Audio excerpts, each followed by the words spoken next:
제가 그리스 제국에 대해서 조금 상세하게 다루는 이유가 나중에 뒷부분에서 다니엘서 예언이 그리스 제국에 대한 역사를 이해하지 못하면 그 예언이 어떻게 성취된지 모릅니다. 근데 그리스의 역사를 잘 아시는 분들은 다니엘서에 있는 예언을 읽어보게 되면 아주 상세하게 역사적으로 성취되는지를 확인이 가능합니다. 이제 그 알렉산더 사후의 후계자들의 시기를 보면 아까 디아독티 시대라고 부른다 했죠. 그리고 이제 이때 보면 그 장군들 중에서 두 파가 있었습니다. 하나는 제국 분할파가 있었습니다. 그리스 제국이 너무 크니까 우리 부하 장군들이 나누어서 통치하자 하는 분할파가 있었고, 또 제국 유지파가 있었습니다. 안티고노스라고 하는 장군은 그리스 제국 하나로 통치하자. 안티고노스가 무슨 마음이 있었던 거예요? 자기가 이제 알렉산더의 후예로서 다스리고 싶은 마음이 있었습니다. 이들이 이제 전쟁을 했는데 그게 입소스 전투입니다. 이 입소스 전투에서 누가 승리했을까요? 제국 분할파가 승리함으로써 이제 그 네 개의 왕국으로 분할하게 된 것입니다. 특별히 그 부하 장수 중에 카센다가 있습니다. 카센다라고 하는 장군은 알렉산더의 아내가 로산나였는데 로산나와 그의 아들 알렉산더 4세를 암살하게 됩니다. 그럼으로써 후계 구도를 완전히 제거를 한 거예요. 쉽게 얘기하면. 그래서 카센다는 제국 분할파였기 때문에 4명의 장군이 이 제국을 분할해서 통치하자 하는 것을 이제 하게 된 거죠. 아까 보여드렸던 그 고등학생들 사회과 부도에 보게 되면 알렉산더 사후의 부하 장군에 의한 사국 분열에 대해서 자세하게 보여주고 있습니다. 자, 여기 마케도냐 지역을 누가 다스렸다고요? 카산더가 다스리게 되고, 트라키아하고 그 다음에 여기가 소아시아 부분이 되겠습니다. 이 부분을 리시마코스 장군이 다스렸습니다. 그 다음에 이집트를 프톨레미 장군이 다스리게 됐고, 그 다음에 아주 이 넓은 광대한 부분을 이 셀루쿠스 장군이 다스리게 된 것입니다. 자, 그러면 유대 땅은 어디에 있는지 아시겠죠? 유대 땅은 여기에 있잖아요. 여기에 있기 때문에 프톨레미 왕조하고 셀루코스 왕조 사이에 끼어 있었던 겁니다. 그래서 처음에는 프톨레미 왕조의 왕들이 굉장히 똑똑하고 강했어요. 그래서 유대가 어디에 편입이 됐습니까? 프톨레미 왕국의 지배를 받았어요. 그런데 이제 나중에는 셀루코스 왕조의 나중 왕들, 안티오코스 3세, 안티오코스 4세라고 하는 이 사람들이 이제 강해지면서 결국 유다는 어디에 복속이 됩니까? 셀루코스 왕국에 복속이 됩니다. 여기까지 이렇게 역사가 되겠습니다. 프톨레미 왕조를 먼저 살펴보는 이유는 뭐냐면, 유대가 조금 전에 말씀드린 것처럼 이 프톨레미 왕조의 복속이 됐기 때문에, 먼저 복속이 됐기 때문에 살펴보겠습니다. 이 프톨레미 1세가 이제 프톨레미 왕국을 세운 거죠. 그는 이제 법적으로, 군사적으로, 문화적으로, 경제적으로 국가의 토대를 깎았던 인물이고, 알렉산드리아의 그 도서관을 건립을 했고요. 그 도서관에 뭐예요? 세계에서 기록된 책들을 거기다 소장을 했습니다. 그 다음에 이제 BC 312년에 가사에서 전투를 해서 승리하게 됩니다. 승리하면서 그때 유대인들을 어디로 끌고 가요? 이집트로 포로로 끌고 가게 됩니다. 자, 그러면 1차적으로 뭐예요? 유대인들이 원래 바벨론에 그때 포로로 끌려갔죠? 자, 그때 포로들이 전부 귀환했나요? 아닙니다. 세 차례의 귀환이 있었지만 여전히 남아있는 사람들이 거기에 있었어요. 이미 바벨론 제국 넓은 데에 이산이 돼 있었던, 흩어져 있었던 거죠. 그 다음에 이제 남아있던 유대인들이 또 프톨레미 1세에 의해서 어디로 끌려갔어요? 이집트로 또 흩어지게 되는 겁니다.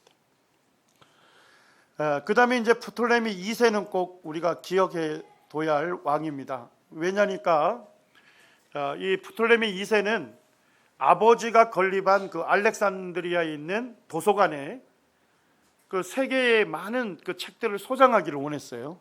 원했는데 특별히 구약 성경에 대해서 관심을 갖게 된 거예요, 이 사람이.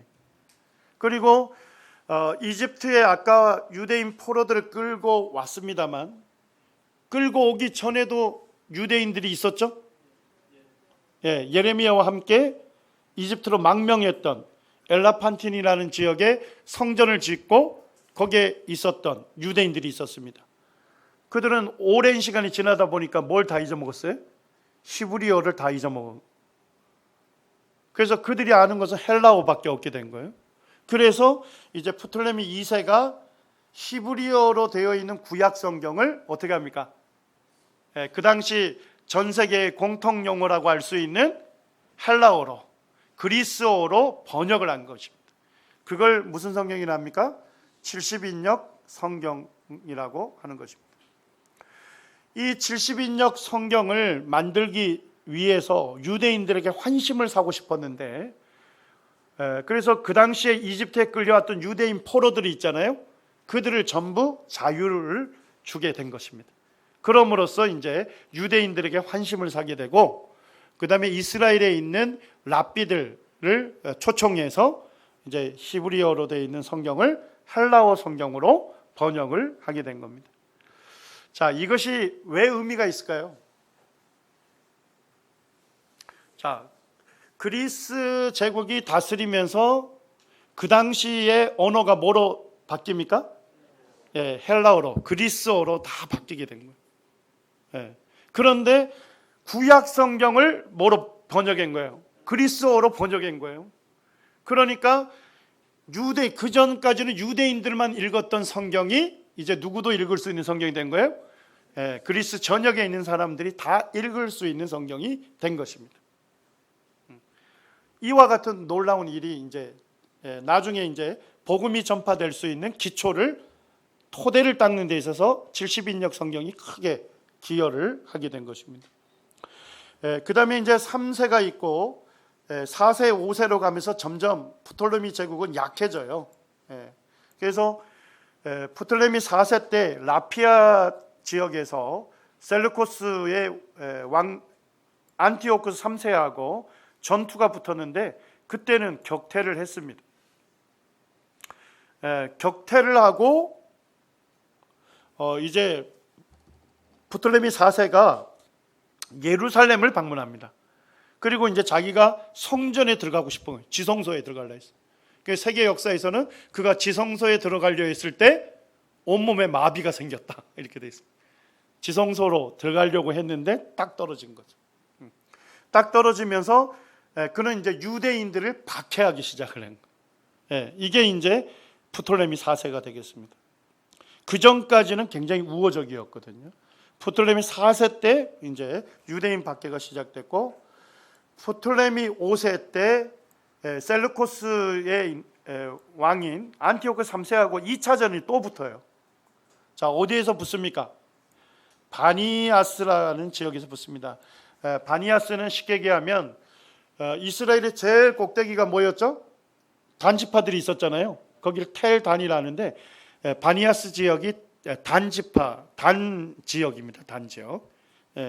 제가 그 단 지역에 갔을 때 그때 폭포가 있었는데 그 폭포를 바니아스 폭포라고 하더라고요. 그래서 알게 되는데요. 그 바니아스 전투에서 안티오쿠스 3세가 승리합니다. 승리했던 요인 중에 하나가 뭐냐면 프톨레미 4세가 유대인들을 박해했잖아요. 그러니까 유대인들이 누구에게로 돌아선 겁니까? 셀루코스 쪽으로 돌아서게 된 거예요. 그러면서 바니아스 지역에서 전투가 일어난 거 아닙니까? 유대에서. 그래서 결국 유대인들이 안티오쿠스 3세를 지원하게 되는 거예요. 그래서 승리하게 되고, 안티오쿠스 3세는 이제 유대인들을 어떻게 했을까요? 그들에게 아주 좋은 정책을 베풀게 됩니다. 세금 면제도 하고 막 이러면서 이 유대인들에게 굉장히 우호적인 정책을 펼치게 됩니다. 아까 그 프톨레미 2세 때 70인역 성경에 대한 내용이었는데 왜 70인역 성경이냐고 하냐 하는 겁니다. 그때 번역에 참여했던 학자들이 있는데 그 랍비들을 프톨레미 2세가 대제사장에게 번역할 사람들을 보내달라 했던 거예요. 자, 그랬더니 대제사장이 어떻게 했습니까? 각 지파별로 몇 명씩 선발했어요? 6명씩 선발했으니까 12개 집하면 72명이 되는 거죠. 여기에서 유래해서 70인역 성경이다, 이렇게 이름을 붙였다는 겁니다. 그 다음에 이제 조금 전에 말씀드렸습니다만 70인역 성경 번역한 게 왜 의미가 있느냐? 그 당시에 이미 히브리어가 뭐가 됐다고요? 사어가 됐어요. 죽은 언어가 됐어요. 그래서 세계 공용어인 헬라어로 번역할 필요가 생기게 됐던 것이죠. 이제 셀루쿠스 왕조를 보게 되면 바니아스 전투에서 BC 198년에 이 프톨레미 왕국과 전쟁에서 승리하게 됩니다. 자, 그가 누구죠? 안티오크 3세거든요. 그래서 안티오크 3세는 자기를 뭘로 불렀어요? 대왕으로 불렀습니다. 그러면 요때 보면 셀루쿠스 1세 2세부터 이 안티오쿠스 1세부터 셀루쿠스 2세까지는 굉장히 힘이 약했던 왕들이에요. 그런데 안티오쿠스 3세로 가면서 힘이 강해진 거죠. 그리고 안티오쿠스 4세 때도 굉장히 강력했습니다. 자, 그러면 두 개 왕국의 차이점 아시겠어요? 프톨레미 왕국은 언제 강성했죠? 초기에 강성하고 뒤로 가면서 약화됐어요. 셀루쿠스 왕조는 언제 약했죠? 처음에 약하고 이제 뒤쪽으로 갈수록 강성해진 거예요. 그래서 이제 유대가 처음에는 프톨레미 왕국의 지배를 받았고 나중에는 셀루쿠스 왕국의 지배를 받게 된 겁니다. 이렇게 정리하시면 되겠습니다. 안티오크 4세는 유대인들을 아버지와 달리 굉장히 핍박을 했어요. 그래서 적그리스도의 모형으로 등장을 하게 됩니다. 이제 역사적으로 로마가 조금씩 이제 발흥하게 됩니다. 로마는 마그네시아 전투를 안티오쿠스 3세하고 벌리게 됩니다. 자, 그런데 이 안티오쿠스 3세가 마그네시아 전투에서 패하게 됩니다. 패하게 되면서 로마가 어떻게 돼요? 로마 제국 시대를 이제 개막하게 된 겁니다. 쉽게 얘기하면 제국으로서 이제 자기 이제 명함을 내밀기 시작했던 때가 바로 마그네시아 전투가 되겠습니다. 우리가 이제 헬레니즘 문화를 300년으로 보고 있는데 그거는 이제 그리스가 페르시아 제국을 멸망시킬 때가 언제였죠? BC 331년이죠. 자, 그때부터 시작해가지고 그 프톨레미 왕국의 가장 마지막 왕이 누군지 아십니까? 클레오파트라입니다. 클레오파트라 여왕인데 그가 이제 패전을 했던 전쟁이 악티움 해전입니다. 자, 그렇게 BC 31년이거든요. 자, 그럼 몇 년 기간이죠?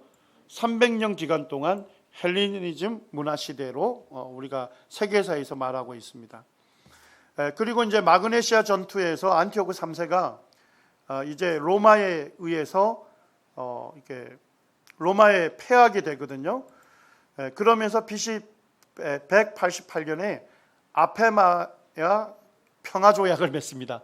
이 아파메아 평화조약은 그리스 제국의 그 셀루쿠스 왕조 있죠. 그걸 완전히 무장 해제를 시킨 거예요. 쉽게 얘기하면. 자, 보니까 뭐라고 합니까? 길르기아 지역을 제외한 소아시아 영토를 포기해라, 이렇게 되어 있어요. 그 다음에 이제 셀루쿠스 군대가 강했던 게 이 코끼리 부대입니다. 이 코끼리 부대하고 함선을 전부 어디에다 넘기래요? 로마에다 넘기라는 거예요. 그러니까 결국은 무장 해제를 시킨 거예요. 이 조약에 의해서. 그 다음에 이제 안티오쿠 4세, 안티오쿠 3세의 아들이죠. 그가 인질로 잡혀가게 되는 거예요. 그 다음에 이제 전쟁에 패했으니까 막대한 전쟁 배상금을 물게 했습니다. 5천 달란트라고 하는데 오늘날로 하면 3천만 달러, 엄청난 전쟁 배상금을 물게 했던 것입니다. 이름으로써 이제 안티오쿠 3세가 굉장히 기울어지게 된 거예요. 그때가. 안티오쿠 4세가 이제 이집트 정벌을 한 것이 BC 168년에 나옵니다. 여기 보니까 시리아 전쟁 몇 차가 나오죠? 7차. 자, 그러면 그 전까지 몇 차가 있었던 거예요? 6차례 있었어요. 우리 세계사에서 시리아 전쟁이라고 하는데 그거는 셀루쿠스 왕조하고 프톨레미 왕조가 붙은 전쟁을 시리아 전쟁이라 합니다. 자, 그러면 몇 번 붙었다는 거예요? 7번 붙었다는 거예요. 계속 붙게 된 거예요.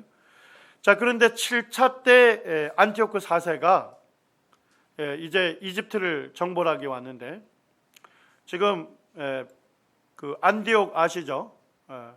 요 안디옥이라는 이름, 도시 이름이 어디에서 온 거예요? 안티오쿠스에서 온 거죠. 그래서 이 안디옥에서 예루살렘을 거쳐서 이집트로 가가지고 이집트의 도시들을 거의 다 정복을 한 거예요. 거의 다 정복하고 뭐만 남은 거예요? 알렉산드리아만 남은 거예요. 그래서 이제 알렉산드리아만 딱 멸망시키면 뭐가 멸망하는 거예요? 프톨레미 왕국이 멸망하는 거예요, 그냥. 근데 이제 마지막 이제 알렉산드리아 성을 공격 명령을 내리려고 하는데 그때 누가 등장합니까? 로마의 장군인 포필리우스가 등장합니다. 그래서 로마의 원로원에서 누구를 파견한 거예요? 포필리우스라고 하는 로마 장군을 파견해서 이제 중재를 시킨 거예요. 자, 중재를 시키면서 어떻게 했냐면 안티오쿠 4세에게 이집트를 포기하고 돌아가라 한 거예요. 근데 역사에 재미있는 이야기가 기록되어 있는데 안티오쿠 4세가 그러니까 내가 좀 생각할 여유를 달라. 내가 생각을 한 다음에 결정하겠다. 그러니까 이 포필리우스가 막대기를 들고서 안티오쿠 4세에 둘러서 동그라미 선을 그렸답니다. 그리고 이 원을 벗어나기 전에 결정해라. 그래서 어쩔 수 없이 안티오쿠 4세가 이집트 멸망을 코앞에 두고서 포기를 하면서 어디로 돌아간 거예요? 다시 이제 안디옥으로 돌아가다 어디 거친 겁니까? 예루살렘 거쳐서 어디에서 뺨 맞고 어디에서 하풀이 한 거예요? 이제 로마에서 뺨 맞고 예루살렘에 가서 하풀이를 하게 된 거예요. 그래서 이 예루살렘에 가서 어떻게 된 겁니까? 예루살렘에 있는 유대인들을 핍박을 하게 된 것이 역사적으로 나옵니다. 300년간의 그 헬레니즘의 영향을 보면 긍정적인 영향도 있습니다. 거기에 보면 그리스 문명을 이집트와 아시아 전역에 확산을 시켰죠. 그 다음에 이제 그리스와 이방인 사이에 구별을 없었습니다. 헬레니즘 문화라는 게 동서양 통합 문화였기 때문에 하나로 만든 거예요. 그 다음에 이제 그리스어가 문명 세계에 뭐가 됐습니까? 공용어로 등장하게 된 거예요. 이게 굉장히 중요하죠.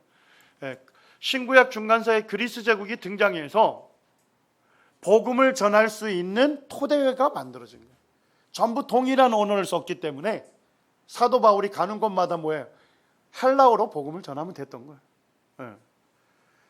복음 전파를 위한 기초가 됐고 특별히 또 70인역 성경이 번역이 되면서 이제 이방인들도 구약 성경을 읽을 수 있는 그와 같은 영향을 미치게 된 겁니다.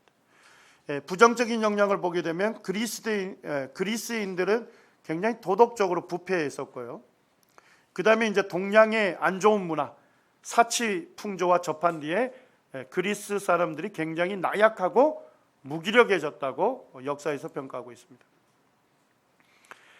그 다음에 헬레니즘 이 문명이 초기 기독교에 엄청난 영향을 미쳤습니다. 자, 첫째는 사도 바울이 가는 도시마다 뭐가 있었다고요? 유대인 회당이 있었습니다. 그 이유가 뭐냐면 이 헬레니즘 문화 때문에 그리스 제국 때 강범위한 디아스포라, 디아스포라라고 하는데 이산 현상, 쉽게 가면 유대인들이 흩어지는 현상이 있었습니다. 그래서 뭐 아까도 조금 얘기했습니다만 예레미야가 어떻게 했습니까? 강제로 다른 유대인들에게 끌려서 이집트로 흩어지게도 되고, 바벨론 제국에서 바벨론 제국 전역에 또 유대인들이 흩어지게 되고, 알렉산더는 정복하는 도시마다, 나라마다 무슨 도시를 건설했어요? 도시 알렉산드리아를 건설했어요. 알렉산드리아가 하나가 아니에요. 매 수십 개의 알렉산드리아를 건설하고, 그 알렉산드리아를 중심으로 무슨 문명을 퍼뜨렸어요? 헬레니즘 문명을 퍼뜨린 거예요. 그럼으로써 뭐냐면 새로운 도시를 만들었으니까 사람이 살아야 하잖아요. 그렇게 해서 유대인들도 많은 사람들이 이주를 하게 된 것입니다. 그래서 도시 곳곳에 유대인들이 이제 흩어져서 살게 되는 계기가 된 겁니다. 그 다음에 이제 프톨레미 왕조하고 셀루코스 왕조들이 유대인들을 이산하는 데 기여했습니다. 흩어지게 했고요. 그 다음에 이제 유대인들은 그 바벨론으로 포로로 끌려간 이후부터는 성전이 파괴됐기 때문에 가는 곳마다 뭘 지었습니까? 회당을 짓고, 그 다음에 회당을 중심으로 율법을 연구했습니다. 자, 그러니까 어땠습니까? 언어는 뭘 사용하고 있었고요? 헬라어를 사용하고 있었고, 성경은 어떤 언어로 된 성경을 읽었어요? 헬라어로 된 성경을 읽었어요. 그리고 유대인들은 회당을 짓고 율법을 연구했기 때문에 구약 성경에 박식했습니다.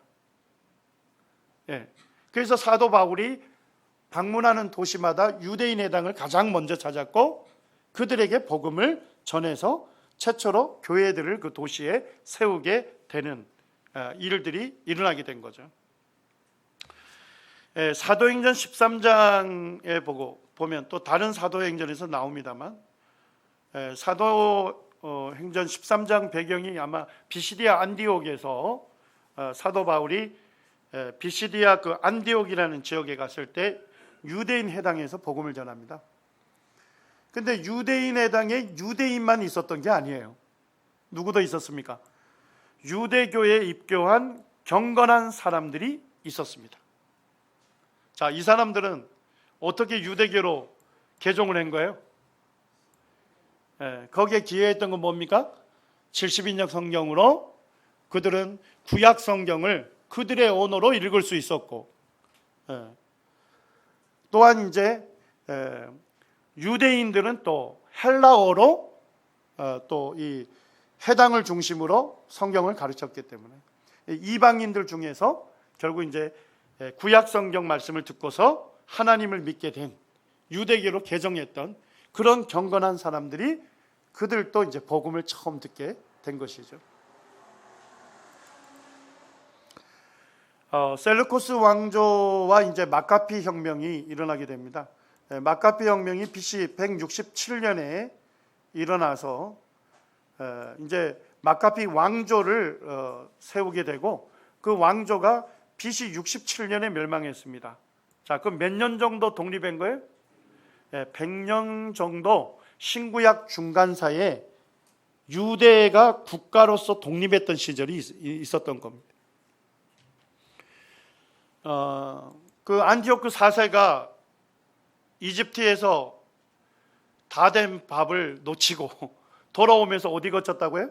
예루살렘 거치면서 거기에서 이제 이 안티오크 4세는 셀루쿠스 왕국이 어땠습니까? 지역이 굉장히 넓었죠. 4개 왕국 중에 가장 넓었잖아요. 그렇기 때문에 다민족으로 이루어져 있었습니다. 그러니까 어떻게 보면 뭐예요? 다 각각 뿔뿔이었다는 거예요. 연합이 잘 안 된 거예요. 결속이 잘 안 됐어요. 그래서 이 안티오크 4세는 이 결속을 하기 위해서 뭘로 묶으려는 거예요? 헬레니즘 문화를 전파함으로써 헬레니즘 문화 아래서 한 국가를 형성하려고 노력을 했습니다. 그래서 안티오크 4세도 예루살렘에 도착했을 때 이제 뭐예요? 성전 제사 폐지시킨 거예요. 성전 제사 폐지시키고 성경 못 읽게 하고 할례를 금지하고 뭐 이런 이제 그 유대 정책을 완전히 포기시키고 헬레니즘 정책을 받아들이게끔 요구했던 거예요.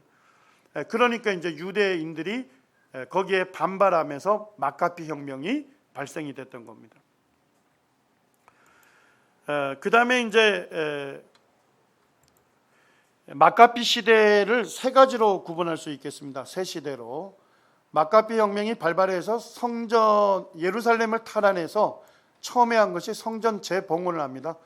자, 그와 같은 절기를 뭐라 한다고요? 수전절이랍니다. 이 사람들 이제 하누카라고 하는데 하누카 자체는 봉헌했다는 뜻이 있습니다. 그러니까 성전에 새롭게 봉헌했다 이런 의미를 갖고 있는데 우리말로는 수전절이라는 거죠. 성전을 정결케 했다 이렇게 쓰고 있습니다. 그러니까 혁명이 일어난 다음에 불과 몇 년 만에 이 독립국가를 형성한 거예요. 3년 만에 그렇게 하게 된 거죠. 그래서 예루살렘을 탈환하게 된 거죠. 그 다음에 이제 성전 재봉헌부터 탈환하자마자 바로 왕조를 세운 건 아닙니다. 이제 마카비 왕조가 탄생한 거는 BC 142년입니다. 그때까지의 기간이 있고요. 마카비 왕조가 탄생해서부터 멸망할 때까지 기간 세 시대로 구분할 수 있습니다. 안티오쿠 4세의 정책에 의해서 그 셀루코스에 있는 그 관리들이 예루살렘으로 파견이 됐고 이제 그 관리들이 이제 도시를 돌면서 어떻게 한 거예요? 헬레니즘 문화에 이제 복종할 것을 요구를 한 겁니다. 그래서 이제 그들이 뭐예요? 성전 제사 못 드리게 하고 그 다음에 뭐 돼지 같은 걸 잡아서 제사를 드리게 한 거예요.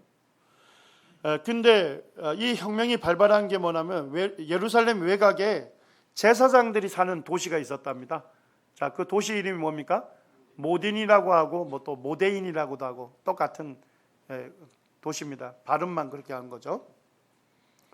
거기에 하스몬 가문에 속한 제사장 마따디아가 있었습니다. 연로한 제사장이었는데 이 관리가 와서 이 연로한 제사장이 마따디아에게 이 돼지라고 하는 부정한 짐승으로 제사를 드리게 한 거예요. 그러니까 마따디아가 나 못 드리겠다 한 겁니다. 그랬더니까 거기에 있는 유대인 관리 중에 한 사람이 나가서 그 제사를 드리려고 한 거예요. 그러니까 이 연로한 마따디아가 칼을 들어서 그 사람을 죽입니다. 그 다음에 이제 그 관리도 죽이게 돼요. 그러면서 이제 5명의 아들들과 함께 산으로 도망가는 사건이 벌어집니다. 그 산이 이제 고프나 산지라고 하는데 그 고프나 산지로 피신했을 때 누굴 만나게 된 겁니까? 하시딤이라고 하는 사람들을 만나게 돼요. 유대인들을 만납니다. 이 사람들은 이미 헬레니즘 정책에 복종할 수 없어서 믿음을 지키기 위해서 그들이 이제 박해를 피해서 그 산지에 숨어 있었던 사람들이에요. 그 사람들을 하시딤이라고 하고 우리말로는 경건주의자라고 합니다. 그 사람들을 만나게 된 거예요. 그래서 이제 결합이 돼서 이제 투쟁을 하게 된 겁니다. 투쟁을 하게 되는데 아버지 마따디아는 연로했기 때문에 빨리 사망하게 됐고 아버지 마따디아를 이어서 셋째 아들인 유다가 지휘를 하게 됩니다. 자, 그런데 이 유다가 게릴라전에 능했다는 겁니다. 그러니까 셀루쿠스 군인들이 어디에 나타난다 그러면 거기에 계곡 같은 데 숨어 있다가 바로 전멸을 시켜버린 거예요. 그래서 이 유다의 별명이 마카피였습니다. 자, 우리말로 하면 뭐예요? 망치입니다. 자, 뭐예요? 아주 효과적으로 그 망치란 건 한 부분을 효과적으로 이렇게 때리듯이 게릴라전으로 효과적으로 셀루쿠스 군인들을 이렇게 제압을 했다 하는 것을 이제 얘기하는 겁니다. 제가 볼 때는 그 두더지입니까? 그 뿅망치 두더지 나올 때마다 이렇게 뿅망치 치듯이 아주 효과적으로 타격을 했던 것 같아요. 하여튼 그래서 유다 마카피라고 하는 그런 별칭을 얻게 된 거죠. 그런데 이 유다가 이끄는 이 전쟁이 연전연승을 하게 된 겁니다. 그리고 결국은 예루살렘을 수복하게 되었고 더럽혀진 성전을 정화하게 되었고 BC 164년에 이제 성전에 불을 밝히고 성전을 재봉헌했습니다. 근데 몇 월 달에 했습니까? 12월 달에 했습니다. 그래서 요한복음 10장 22절과 23절에 보니까 무슨 말씀이 있죠? 예루살렘의 수전절이 이르니 때는 뭐다? 겨울이다. 그러니까 우리가 겨울일 때 어디도 겨울이에요? 이스라엘도 겨울이에요. 계절로. 네.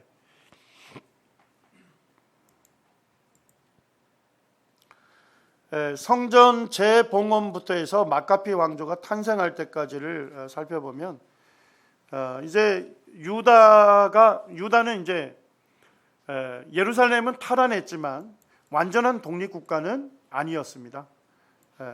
그리고 이제 안티오쿠스 4세는 동부 전선 쪽, 반대쪽이 되겠죠. 이스라엘의 반대쪽, 동부 전선 쪽에서 전쟁을 하다가 사망하게 됩니다.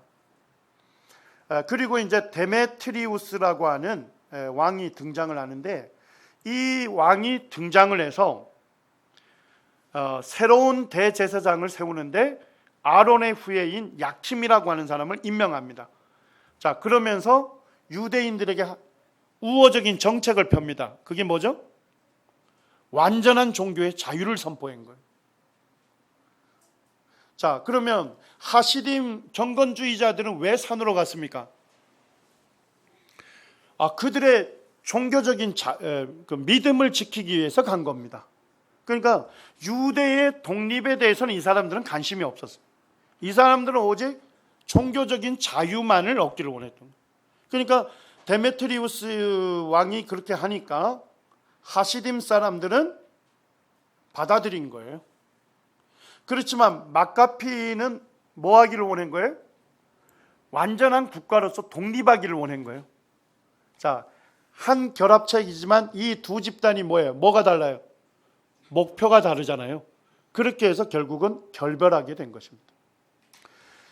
결별하게 되고 유다가 이제 엘라사라는 전투에서 전사를 하게 됩니다. 그리고 이제 유다의 동생인 요나단이 이제 왕과 대제사장을 직을 이제 겸하게 됩니다.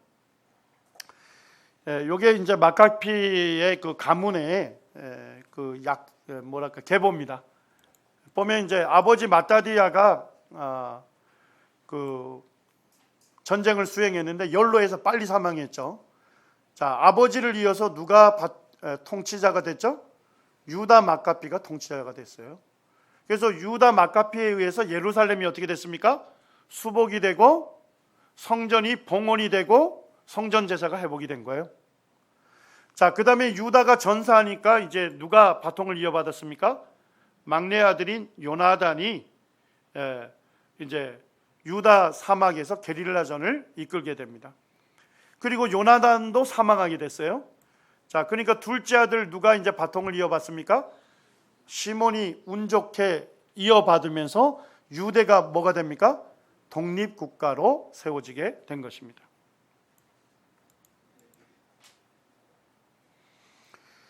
그래서 이제 유대가 독립국가 탄생이 이제 BC 142년이 되겠습니다.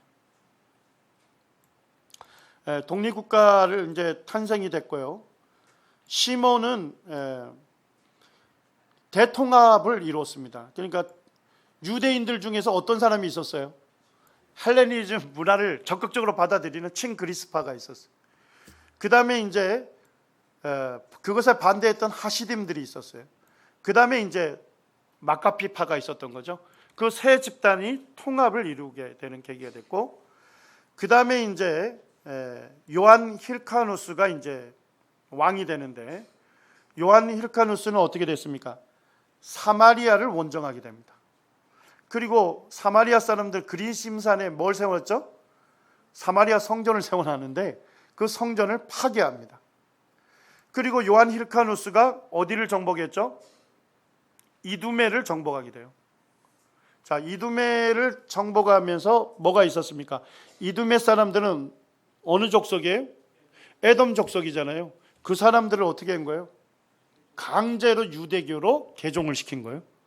이때 누가 개종당한 거예요? 헤롯 왕이 개종당한 거예요. 그의 아버지가 개종이 되면서 헤롯도 같이 개종이 된 거예요. 자, 그 다음에 이제 이어받은 사람이 아리스토블루스 1세입니다. 근데 최초로 그는 왕이라는 호칭을 쓰게 됩니다. 자, 그 다음에 이제 우리 성경 배경을 이해하는데 중요한 것 중에 하나가 아리스토블루스 1세가 갈릴리를 어떻게 하죠? 정복을 하고 거기에다 뭐예요? 최초로 유대인 정착촌을 건설합니다. 자, 뭔 얘기예요? 갈릴리는 아수르 제국에 의해서 이방인들이 거기에 살게 된 거예요. 그때부터 언제까지 이방인들이 사는 거예요? 마카피 왕조가 세워져서 아리스토블루스 1세 때까지 이방인들이 살았던 것이에요. 그것을 이제 아리스토블루스 1세가 갈릴리를 정복하면서 유대인들을 이주시켜서 거기에 정착을 하게 있는 거예요. 그때부터 유대인들이 어디에 살게 된 거예요? 갈릴리에 살게 된 것입니다. 자, 이해되십니까? 그래서 이사야 9장 1절에 이런 예언이 있는 거예요. 전에 고통받던 자들에게는 흑암이 없으리로다. 옛적에는 여호와께서 스불론 땅과 납달리 땅이 멸시를 당하게 하셨으니 후에는 해변길과 요단 저편 뭐가 나옵니까? 이방의 갈릴리가 나옵니다. 이방의 갈릴리. 그러니까 갈릴리는 이방 사람들이 오랫동안 살았던 것입니다. 그런데 이방 갈릴리를 어떻게 하실 거라고요? 영화롭게 하실 거다. 자, 그래서 예수님이 사역의 주무대가 어디입니까? 갈릴리에서 주무대로 사역하게 되는데 이 배경을 여기에서 설명을 해주고 있는 것입니다. 마카피 왕조의 탄생부터 이제 멸망까지를 이제 계속 살펴보고 있는데요. 여기에 보면 이제 알렉산더 얀네우스가 등장합니다. 이 사람은 아리스토블루스의 동생이에요. 그런데 아리스토블루스가 죽으면서 자기의 아내인 살로모에게 통치권을 넘겼어요. 그러니까 살로모가 그때 뭐가 될 수 있었어요? 여왕이 될 수 있었어요. 그런데도 불구하고 남편이 죽자 남편의 동생인 누구예요? 알렉산더 얀네우스와 결혼을 합니다. 살로메가 결혼을 하고서 남편을 왕으로 세웁니다. 근데 이때 이제 영병을 고용해서 솔로몬 이후 어떻게 됐대요? 최대의 영토를 차지하게 됩니다. 그 다음에 이제 남편이 죽자 살로메가 이제는 뭐가 됩니까? 여왕으로 즉위를 하게 됩니다. 그래서 신구약 시대의 정당한 경로로 왕이 된 사람은 누구밖에 없다. 최초의 여왕이 된 사람은 살로메밖에 없습니다. 자, 유대의 역사에 또 여왕이 있습니까? 누구죠? 아달리아. 아달리아가 왕이 됐습니다만 사실은 아달리아는 정당한 정권으로 된 게 아니고 사실은 쿠데타를 일으켜 가지고 여왕으로 등극을 한 거죠.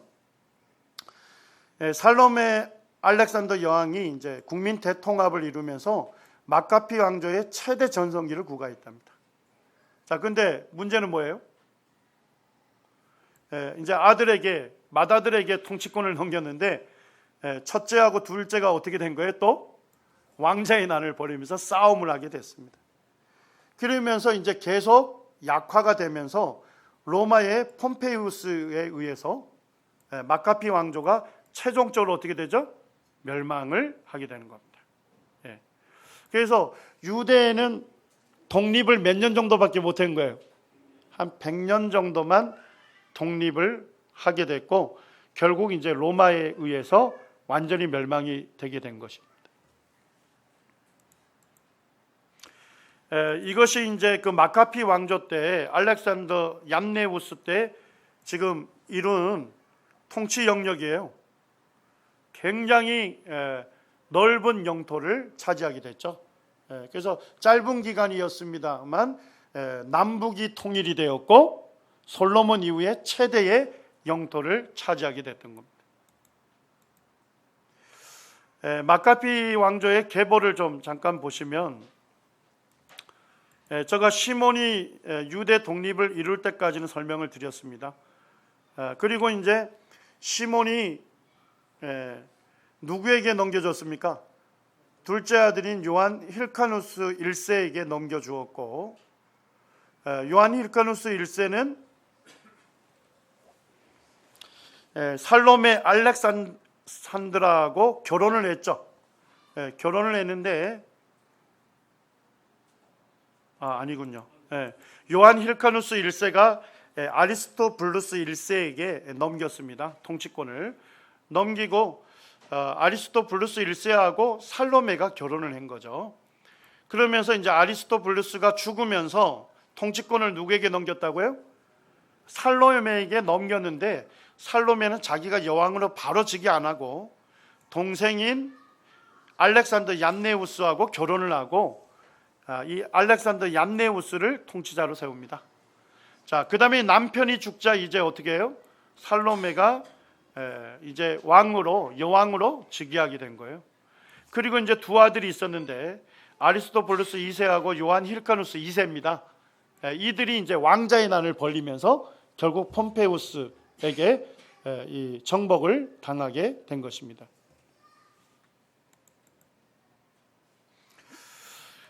이제 사두개파하고 바리새파가 어떻게 이제 등장하게 됐는지를 좀 살펴보겠습니다. 아까 보니까 데메트리우스 왕에 의해서 하시딤하고 마카피 가문이 어떻게 했죠? 충돌을 하고 분열하게 됐죠. 그 이후에 하시딤의 후예로서 이제 바리새파하고 에세네파가 등장하게 됩니다. 그 다음에 이제 사두개파가 등장하는데요. 사두개파는 일단은 부유한 귀족층으로 구성이 되어 있습니다. 그리고 제사장 계급들이 여기에 그 사두개파를 이뤘습니다. 자, 그러면 평민 중에서 내가 사두개파를 지지한다 해서 사두개파에 들어갈 수 있었을까요? 불가능했던 겁니다. 그래서 굉장히 폐쇄적인 집단이었어요. 사두개파 사람들은 주로 제사장들이었기 때문에 뭘 중심으로 활동했습니까? 성전 중심으로 활동을 했습니다. 그러니까 예수님 시대에도 제사장들이 있었죠. 그들이 다 누구 파였어요? 사두개파였습니다. 이 사두개파라는 명칭이 어디에서 유래했느냐, 이렇게 할 때 두 가지 썰이 있습니다. 하나는 제사장 중에 사독이 있었죠. 그래서 사독에서 사두개라고 하는 단어가 유래했을 것이다. 그들이 이제 제사장 집단이었기 때문에 이렇게 얘기하는 사람이 있고, 그 다음에 이제 또 하나의 썰은 뭐냐면 히브리어로 의로운이라는 뜻의 단어가 뭐래요? 차다크라고 하는데, 이 차다크라는 단어의 파생어가 사두개가 아닌가, 이렇게 얘기합니다. 그러니까 명칭 유래에 대해서는 아직 완전히 밝혀지지가 않았습니다. 그 다음에 사두개파 사람들은 친그리스파 사람들이었어요. 다른 말로 하면 뭐예요? 그리스 제국일 때는 친그리스파니까 뭐와 결탁했을까요? 권력과 결탁했겠죠. 맞습니까? 그런데 이 사두개파 사람들은 로마 시대에도 계속 권력과 결탁을 합니다. 그래서 예수님 시대에도 보게 되면 사두개파 사람들이 대제사장이 되고 뭐하고 결탁했죠? 로마하고 권력이 결탁하는 걸 볼 수 있습니다. 하스몬 그 왕가, 다른 말로 하면 무슨 왕가죠? 마카피 왕가라고도 하죠. 이 하스몬 왕가가 또 권력 잡았을 때, 독립했을 때는 또 그들하고 결탁을 했고, 그 다음에 이제 로마 제국이 등장했을 때는 또 누구하고 결탁한 거예요? 로마 제국하고 그 결탁을 하게 됩니다. 그러니까 사두개파 사람들을 움직이는 건 항상 뭐예요? 권력이었던 게 권력. 그 다음에 이제 그들은 모세의 오경만을 성경으로 인정했습니다. 다른 구약 성경 인정하지 않았습니다. 그리고 장로들의 전통을 인정하지 않았습니다. 그리고 이들은 메시아 대망 사상이 없었습니다. 그리스도가 오실 것이라고 하는 대망 사상이 없었어요. 그 다음에 영적인 존재를 안 믿었어요. 천사라든지 영의 존재를 믿지 않았습니다. 예수님 시대 이후에 그 헤롯 성전이 언제 파괴가 됩니까? AD 70년에 로마에 의해서 완전히 파괴가 됐죠. 자, 성전이 파괴가 되면서 누구도 종말을 구한 거예요? 사두개파도 종말을 구한 거예요. 그러니까 오늘날 유대교 있죠. 오늘날 유대교, 전 세계에 흩어져 있는 유대교라고 하는 것은 전부 다 어느 파 사람들입니까? 바리새파 사람이라고 지금 현재 그렇게 인정을 하고 있습니다. 사두개파는 AD 70년을 기점으로 완전히 멸망했고, 지금 이제 모든 유대교를 거기에 기여하고 있는 것은 바리새파 출신들이다, 이렇게 얘기를 하고 있습니다. 바리새파를 보겠습니다. 바리새파는 그 하시딤의 후예였어요. 자, 하시딤, 이 사람들은 어떤 사람들이었죠? 믿음을 지키려고 했던 사람들이에요. 율법을 고수했던 사람들이에요. 바리새파라는 이름 자체는 분리된 자, 이런 뜻입니다. 그런 바리새파라는 단어가 처음 등장한 것은 마카비 왕조의 요한 힐카누스 통치 기간에 문헌상에서 처음으로 바리새파라고 하는 단어가, 이름이 사용이 되었답니다. 그리고 바리새파에 속한 사람들은 주로 믿음을 지키기 위해서, 율법을 준수하기 위해서 율법을 연구했던 누굽니까? 서기관들, 그 다음에 학자들이 주로 포함이 됐어요. 그리고 이들은 누구의 존경과 인정을 받았습니까? 대중들의, 유대 대중들의 존경과 인정을 받았지만 정치 권력은 갖지 못했던 그와 같은 사람들이었습니다. 그리고 바리새파 사람들은 어디 중심으로 활동했겠습니까? 율법을 연구하고 설파하는 유대 해당 중심으로 활동을 했습니다. 그리고 바리새파 사람들은 구약 전체를 인정했고, 그 다음에 장로들의 그 유전인 구전법을 인정했습니다. 그리고 종교 의식을 준수했고, 율법의 그 정확한 해설자라고 하는 그와 같은 이제 별칭을 얻었답니다. 그들의 신앙을 보게 되면 죽은 자의 부활을 믿었고, 하나님 나라의 도래를 믿었고, 천사와 악마와 같은 영적인 존재를 믿었습니다. 그리고 메시아 대망 사상을 가졌고, 중간 사이에 있었던 불임절과 수전절을 다 준수했습니다. 그리고 이제 사두개파 사람들이 마카비 왕조일 때 권력과 결탁했죠. 그렇기 때문에 사두개파를 가장 견제했던 세력이 누구예요? 바리새파예요. 그래서 예수님 시대에도 뭐예요? 두 계파가 가장 견제 세력으로 나타나게 되는 거죠. 그 존 스토트라고 하는 성경학자는 이렇게 얘기합니다. 바리새인은 구약 성경만 인정한 게 아니죠. 뭐까지 인정했죠? 구전법까지 인정했어요. 장로들의 유전까지도 인정해줬다. 그렇기 때문에 바리새인들은 무엇인가를 성경에 더하려고 하는 사람들이었다, 이렇게 평가합니다. 자, 사두개인들은 구약 성경 중에서 뭐만 믿었어요? 모세오경만 믿었기 때문에 이 사람들은 뭐예요? 성경의 무엇을 빼는 사람들이다, 이렇게 평가를 했는데, 제가 볼 때는 아주 정확한 평가다, 이런 생각이 듭니다. 10분 정도 쉬고 마지막 시간 갖겠습니다.